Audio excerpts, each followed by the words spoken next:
Hey guys, welcome back to another video. So today I'm going to show you guys the update of my Injora Carbon Fibre TRX-4 build. So far so good. I quite like the outcome of it. It is relatively straightforward, may I say.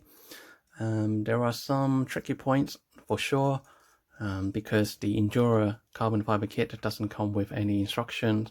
So you pretty much have to, heavily be relying on the photos that you will be able to find online, or if you just use your experience, I'm sure you'll be able to construct the chassis without too much problem.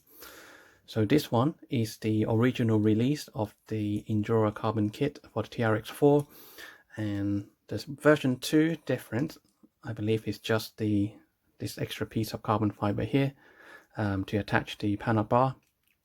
The reason why they have released the second version is because I believe some people managed to break the panel bar support when they didn't manage to catch the crawler when it's falling. So this might be a weak point for the panel bar. So the second version, judging from the photo, it looks like they have provided a aluminium piece that go horizontal, and then towards the far right you will have the attachment point to your panel bar. So this one is the original version, and I think it's fine. I mean, if you be a bit more careful with it, it should be okay. Obviously when you're driving the crawler on rocks or on the trail, then just make sure you try not to drop it, or try and catch it if you can, if it does fall. Everything else is pretty good. Straight away, for some of you guys who have really keen eyes, you have noticed that originally I said I was going to install the Injora suspension as well, or the shocks. So I have actually gone through the trouble of kind of rebuilding the whole thing, even though it came like this. You just need to top up with the shock oils. So I have completely stripped down the shocks, rebuilt it, and then I also filled the shock oils, so they're all ready to go. And just to show you, these shocks, they are pretty good. It's very smooth as well.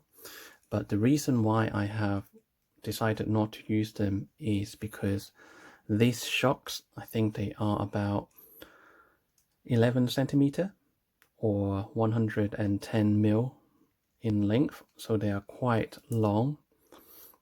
And I think it's just the Injora kit with the front links that they have provided you, they are a little bit too short.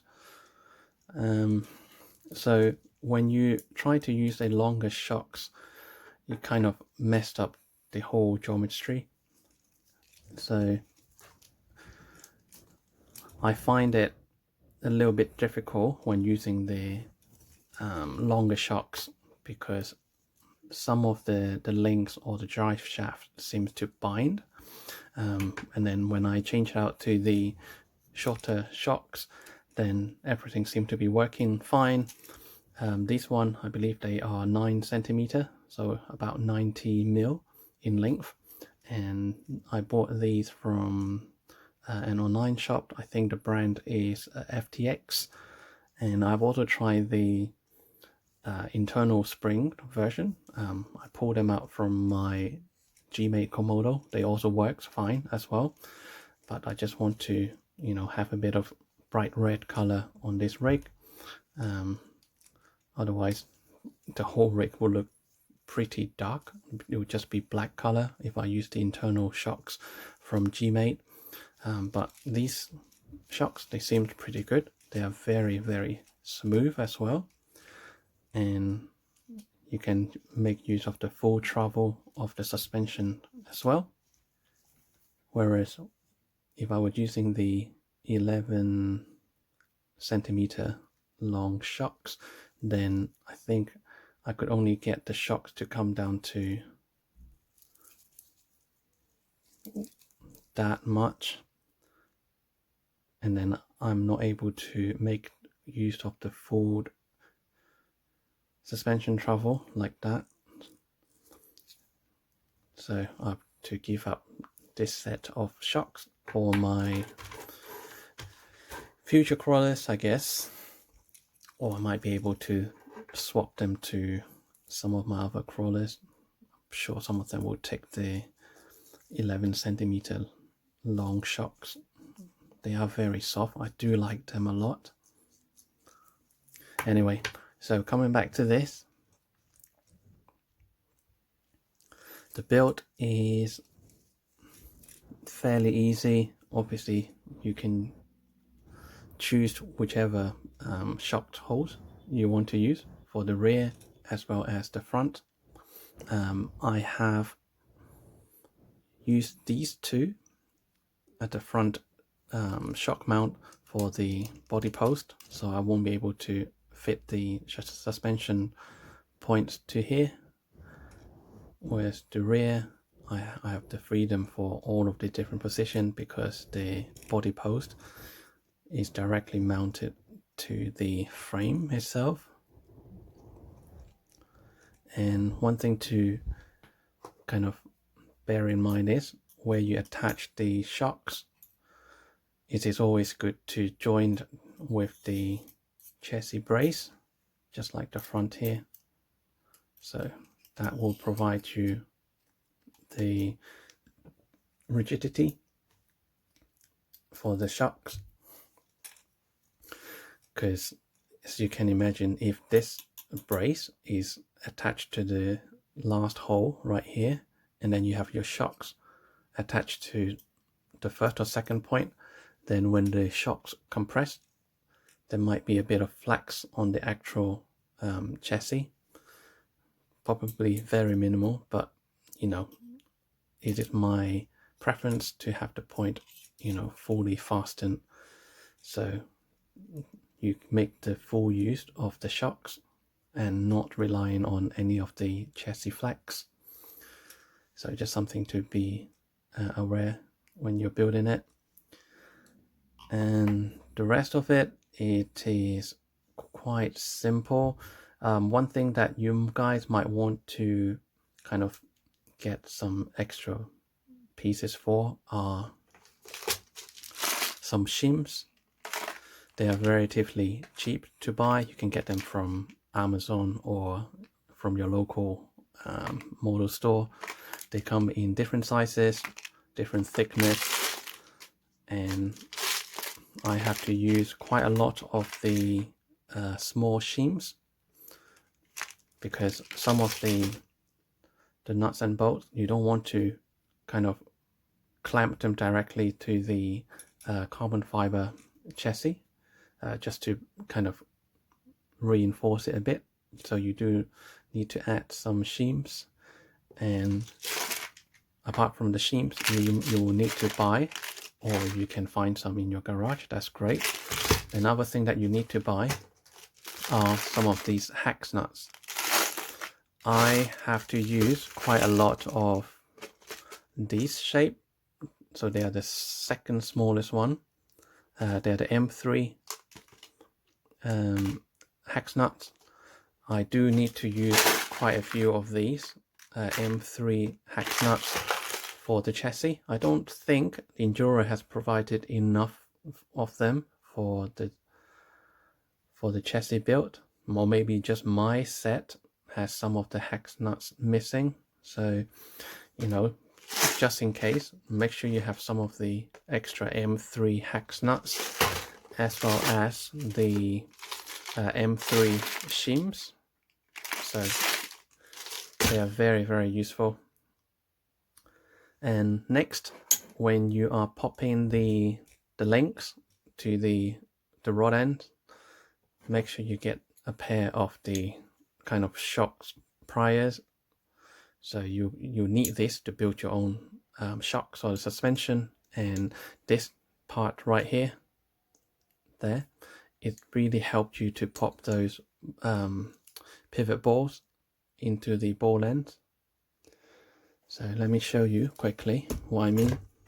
So you have the ball end, and this goes into the end of the links, and you need to pop these pivot balls in there. So it's much easier if you get this kind of shocks prior, and then just attach this pivot ball to there, and then rest the end of the rod end right there, and then you just press to pop the pivot balls into the rod end. It will make your life a lot easier if you have a pair of these, and they are fairly cheap to buy from your local model shop or even from Amazon. Very useful tool. What else? I think the other things that I want to make you guys aware is with my TRX-4 Sports, they are 313 millimeter wheelbase. So make sure you picked the right set of the rear links. The front, you have the 3, I think they are fixed. The rear 4, you need to make sure you pick the right ones. So here you can see it says 313 length, and same as the upper link as well, 313. So you need to use those set of links for the rear connections. The kit, it does come with another set of the links with the ball ends, or the pivot balls and the rod ends. So these one, they are 324. If I can find the writing to show you guys. So here you can see 324 right there. So make sure you pick the right length to build your TRX-4. So I'm using a 313 mil length for the back.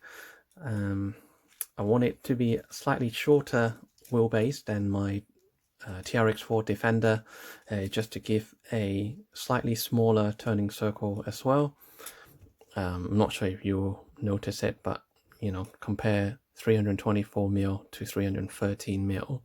It is definitely shorter wheelbase if you use these links. The other 3 at the front, quite easy to identify. The 2 shorter ones, they are the same length, and then the very short one, they are pretty much the 3rd link that kind of connect to the side of the right hand side of the carbon fiber frame and to your front axle right here.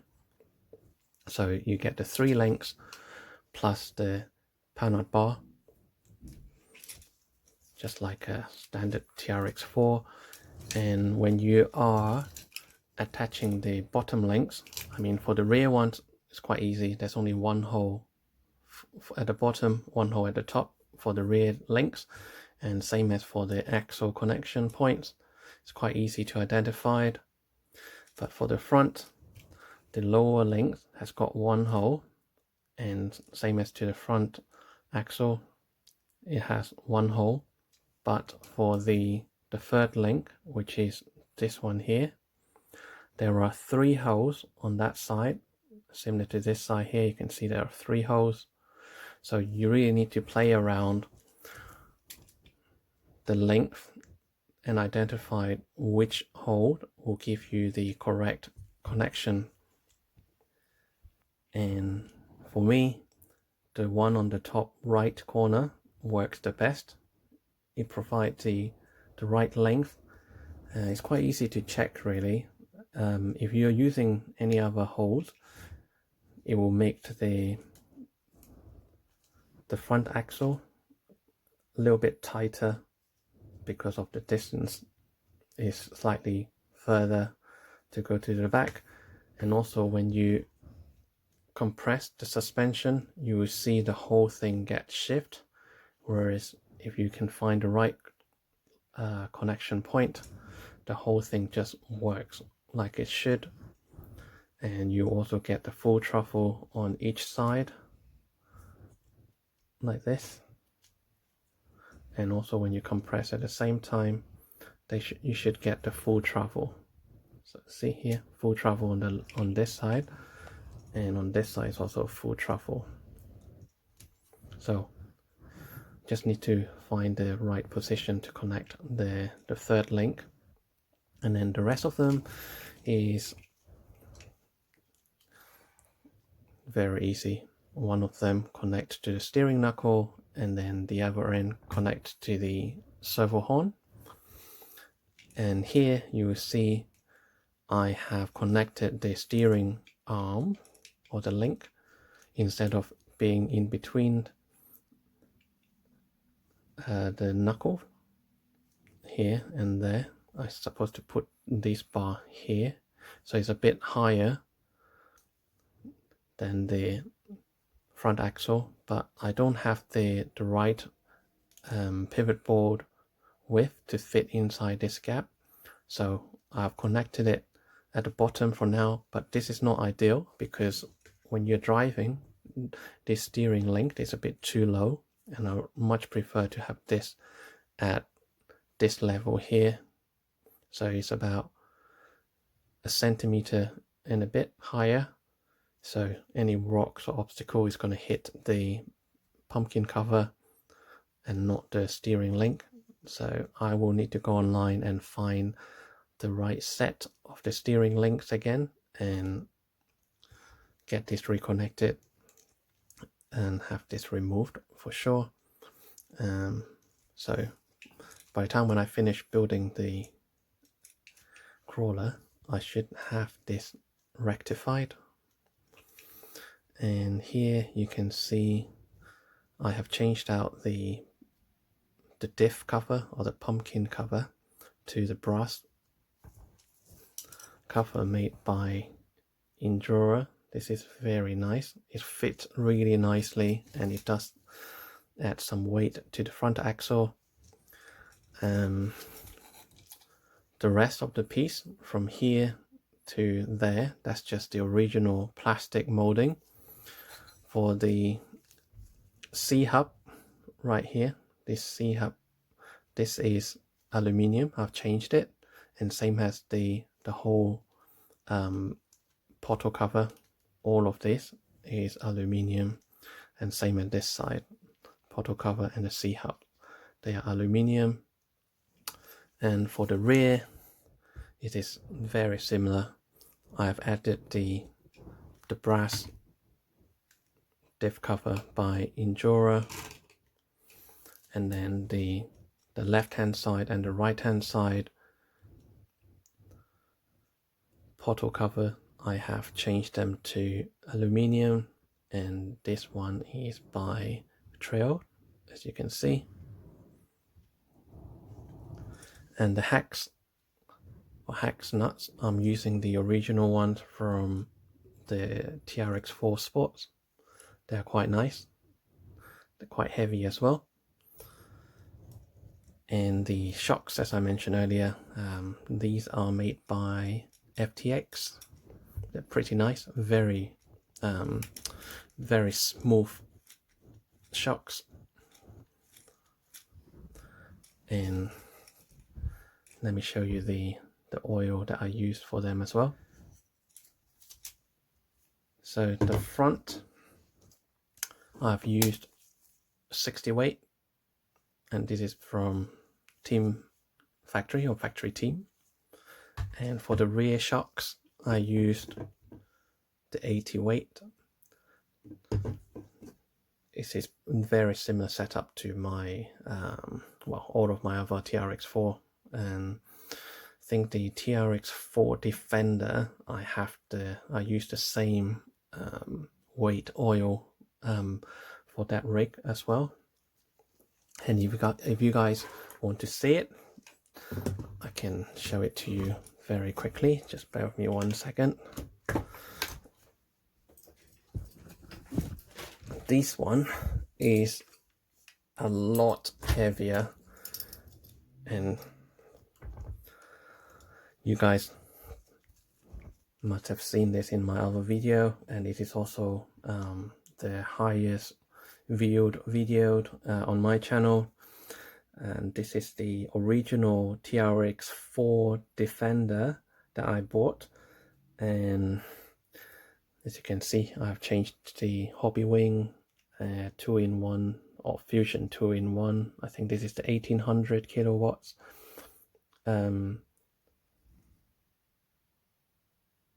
motor, and this rig is very heavy because of all the brass parts that I've added. As you can see, there's a lot of gold color thing there. Also the front and rear axle, that's also made out of cast iron, I believe. They are very heavy. And also this rig has the front and rear diff lock mechanism, as well as the 2-speed transmission, whereas the new carbon fiber build is a lot lighter. There's a lot less brass and cast iron on the rig. Even the front bumper here for the Defender, that's cast iron as well, and same as the rear bumper, that's also cast iron. It's very heavy. And also the rock sliders, you know, they do add weight to the rig. Yeah, so you know, this is probably quite a few times heavier than the carbon fiber one, but I do love it, and I use it a lot for the indoor crawler course, whereas this one, as you can see, is very light. Even though, you know, I've got the brass cover, I've got this servo mount which is brass as well, but compared to the original TRX-4 Defender, this is so much lighter. And this being the TRX-4 Sport, so it doesn't have the 2-speed, not 2-speed, it does have a 2-speed here. I'm using the Injora 7 kilo mini servo to drive the gear switching, and this one doesn't have the front and rear diff lock, so it's full-time lock. As you can see, if I turn the rear hacks the front on, oh, I don't have enough force to turn it, but maybe I can twist the drive shaft. So you can see that's going, let's say that's going forward. Oop, caught the cable. So the rear portal is turning forward, and is it the same for the front? So it is full-time locked differential for front and rear. And what else? So with the drive shaft, you could use the original TRX-4 Sports or the Defender version, but I have to find a slightly different one from another rig, because I think the length for the rear and the front is slightly different once you rebuild your TRX-4 onto the carbon fiber chassis. I think the shorter drive shaft originally was fitted at the front of the TRX-4. You now have to fit it to the back. And with the original rear drive axle, it will not fit the front for some reason. I think because the whole the transmission case is slightly at a different location. I think this whole thing has been pushed back further. I don't know how to explain it, but when you build this, you'll probably come with the same kind of situation by mean of you will find the drive shaft doesn't work. So what I would recommend you to get is to buy a new set of the front and rear drive shaft, not the one that's split in the middle, but the one that is more similar to my original TRX-4, whereas the aluminium tube is quite a bit longer, so the whole thing just shift entirely rather than relying on the middle part to slide like this. It still works, it's still quite rigid, but my recommendation is to change these axles to a better one. And yeah, that's the one of the issues that I ran into previously when I was building it. And what else? So for the Quick Run SE, this motor is pretty good. I already tested it. This is what 1200 kV. So this is a lower kV than my TRX-4 Defender, as well as my other two TRX-4 Sports. So I think the only difference is, if I am correct, I could get this motor to spin even slower than the 1800 or 2300 kilowatts motor. So it should have a even slower pace on a slow crawl. And make sure you guys find the right pinion gear as well. So this one is by Crowley, and it fit very nicely to the motor gear or the spur gear. And make sure when you are aligning the pinion gear, the most efficient way is to line it up in the middle to the spur gear.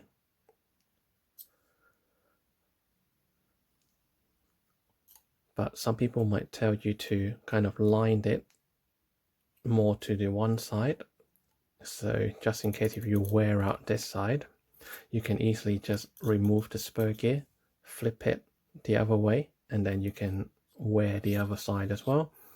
But I think that is more applicable to if you're running a really fast kind of race car rather than a crawler. So in my opinion, for a crawler, it is best to line bang in the middle with your spur gear. So that is the most efficient drive.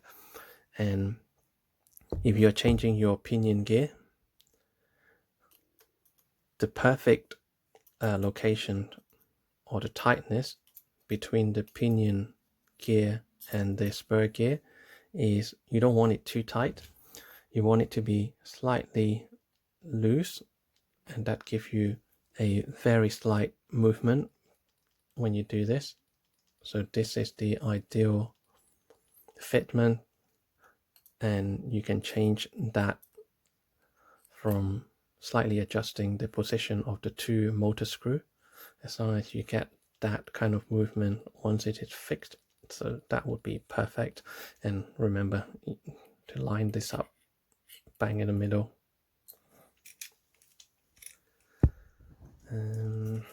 What else?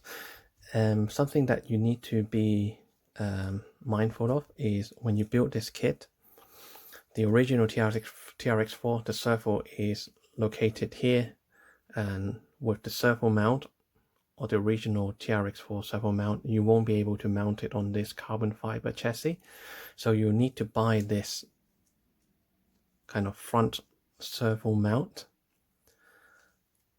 and you have to change your kind of steering servo position from being here to right at the front, and also the servo horn to your steering link, that will change as well. So just be careful.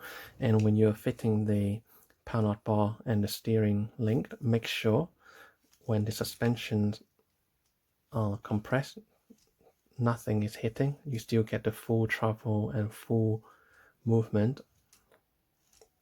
So that is very, very important.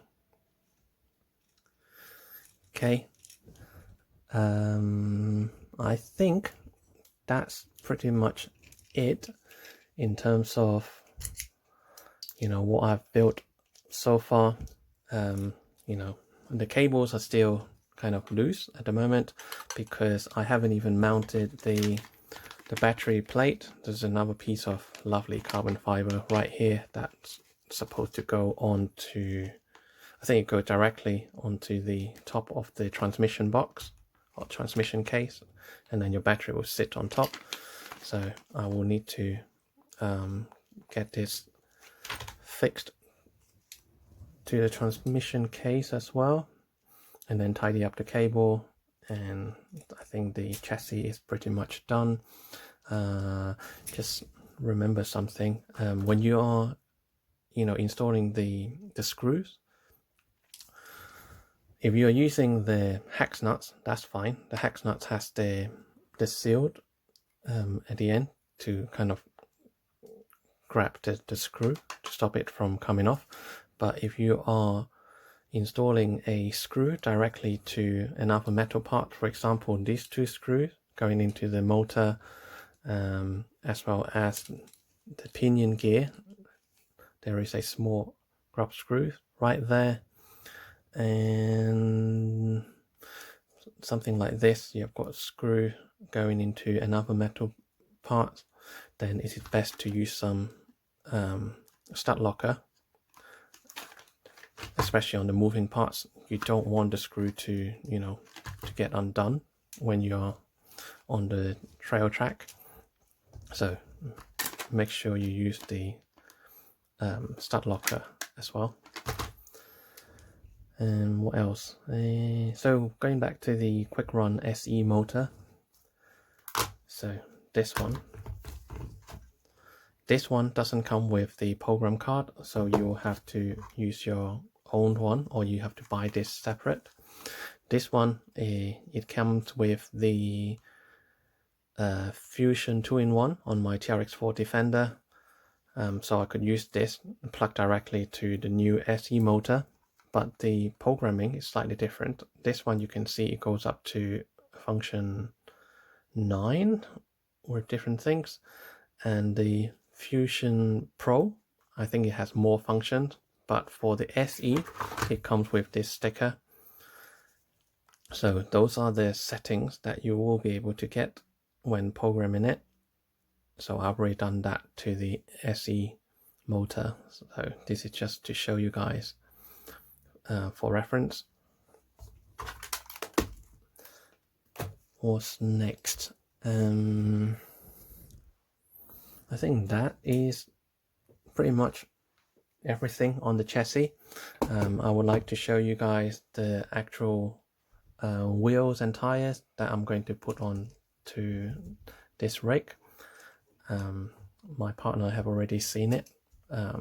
She quite like it, but right now what's left to do is to install the battery plate, tidy up the cables, and have the wheel and the tire fitted, and then the body I still need to airbrush the actual body. She hasn't picked a color yet, but hopefully it will happen soon. So for the tires, here they are. I have already mounted them. There are 4, so if I just take one to show you guys, these one, they are made by RC 4-wheel drive. They are the Super Swamper Interco Icon tire. So these are very good quality tire, and the wheel itself, as I mentioned in my last video, so my partner, she has picked this one. They are bronze color, made by Trail. They are very, very nice. So the wheel itself, it comes with all of the hardware, so the 6 screws for the front as well as the 6 at the back. So these are bead locked wheels, and the wheels itself comes in 4 parts. So you have got the front facing, the chrome color, the back chrome, not chrome, sorry, the bronze color. So your front facing, rear face, and then the middle ring is black, it's inside the tire, and the 4th part is the adapter, the hex adapter. So You can change the offset of this adapter if you want to make the wheel kind of more pushed out or goes closer to the chassis, so it's entirely up to you. I'm using the default one that comes with the wheels. I think the width of the rig is pretty nice, so I'm not going to change the hex adapter for more offset. I don't want the rig to be too kind of wide, but these are very, very nice wheels and tires. And if you like the trail wheels, then I would recommend you to buy one. The quality is very, very good, and I have no problem fitting the wheels on the RC four-wheel drive tires. Even I've done the 4, I have zero problem with any of them. All gone in really nicely, and it fit first time. So strongly recommend the trail wheels. They're very good looking. So what I'm going to next, I think I'm going to have these wheels fitted to the carbon chassis so you guys can see what it looks like. Some of you guys might have seen my community post, which is right here. So that's pretty much what it looks like, but for this video I have removed the wheels just to show you guys, you know, a better view of the front and rear axle and the aluminium upgrade. So I'm going to have the wheels refitted, and then I'll show you guys with the kind of semi-finished product. Bear with me 1 second. Okay, here we are. I have those wheels fitted to the rig. What do you guys think? Looks pretty nice, I think. And they are just the right size and the width of the rig. Quite happy with them, and when I showed it to my partner, she seems quite pleased with the look and the quality as well. So what's next is basically to put the body in. So this body I have already marked and trimmed previously. It is my first time trimming the body shell, so it wasn't too difficult. I mean, if you have very steady hand, then it is relatively easy. Don't worry about the minor scratches, because once you kind of paint or airbrush from the color from the inside the outside, there is another layer that you can peel off, and then the whole body becomes kind of very gloss. So minor marks like that is not going to show. And yeah, so this is the body that I will be fitting onto this rig. I think my partner, she quite liked this body. It is a low CG body as well, so I have already pre-drilled the body holes so they fit just like that, and I just need to kind of ask her what color she wants on this body, and then I think once it's done, that is it. I just need to apply some decals, and maybe I put my own channel sticker on as well. We'll see. Hopefully she will pick the nice kind of matching color to the carbon fiber and the bronze wheel, but even without any color, I think the rig looks pretty cool. I don't know if you might even like the body to be partially painted, maybe just the side panels, and then leave the well, certain area see-through, so you can see right through to the carbon chassis as well as the electronics. I don't know. I'll ask her to see what she wants on the rig, and I'm sure the outcome would be, you know, pretty cool. Yeah, I've definitely put one of my channel stickers on it somewhere, maybe on the top, or even maybe at the rear window, or it might be on the door. I don't know. I will see. I have some stickers ordered that I will be putting them on to all of my crawlers, my buggies, and you know, the speed racer or the touring cars as well. And I'm gonna be putting stickers on them. You know, you've seen them on the channel, so it is only fair for me to mark them with my channel logo. I think they will look pretty cool, or maybe even on one on the front bonnet. I think it will look pretty cool.